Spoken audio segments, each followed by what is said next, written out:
Assalamualaikum warahmatullahi wabarakatuh.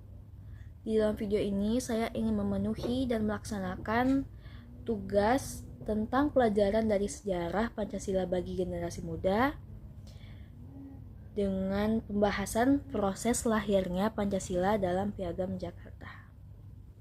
Sebelum itu, izinkan saya memperkenalkan diri.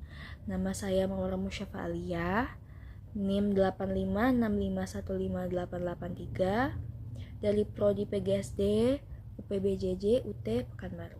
Pasti dari sebagian kita bertanya-tanya, apa hubungan Piagam Jakarta pada lahirnya Pancasila? Apa itu Panitia 9? Dan mengapa Pancasila sebelumnya diubah pada sila pertama? Jadi, di dalam video ini saya akan membahas sedikit permasalahan-permasalahan tersebut. Poin pertama, saya akan membahas sejarah awal mula munculnya Piagam Jakarta. Ceritanya dimulai pada tahun 1945 ketika BPUPKI dibentuk untuk mempersiapkan kemerdekaan Indonesia. Dalam sidang, para tokoh bangsa berdebat dan berselisih paham tentang dasar negara.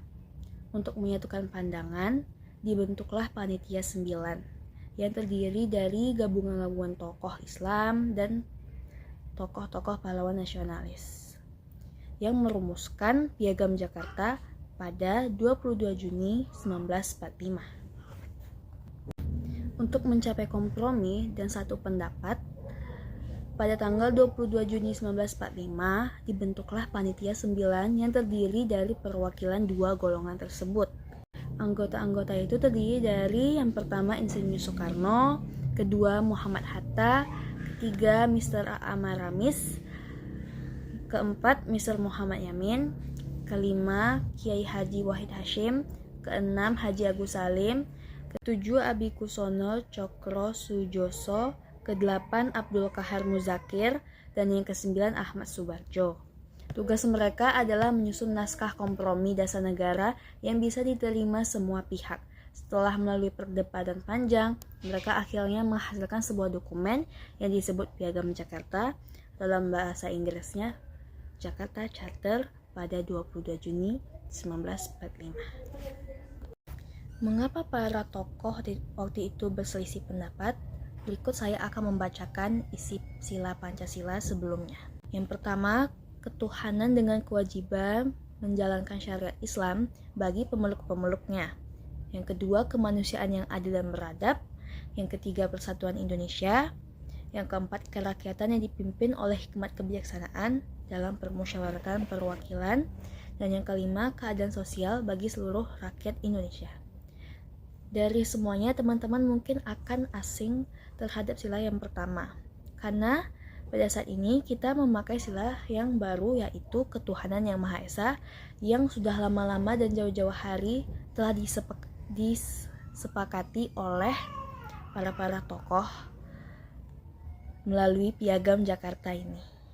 Setelah proklamasi kemerdekaan Indonesia pada tanggal 17 Agustus 1945, dibentuklah Panitia Persiapan Kemerdekaan Indonesia. Setelah proklamasi kemerdekaan Indonesia pada tanggal 17 Agustus 1945, dibentuklah Panitia Persiapan Kemerdekaan Indonesia atau yang disebut PPKI, yang bertugas menjalankan konstitusi negara. Dalam sidang pertama 18 Agustus 1945, muncul keberatan dari wakil-wakil Indonesia Timur, khususnya yang non-muslim, karena kalimat sila pertama, yaitu dengan kewajiban menjalankan syariat Islam bagi pemeluk-pemeluknya, dianggap bisa menimbulkan perbedaan di kalangan rakyat. Karena pada saat itu bukan hanya agama Islam saja yang dianut oleh masyarakat Indonesia.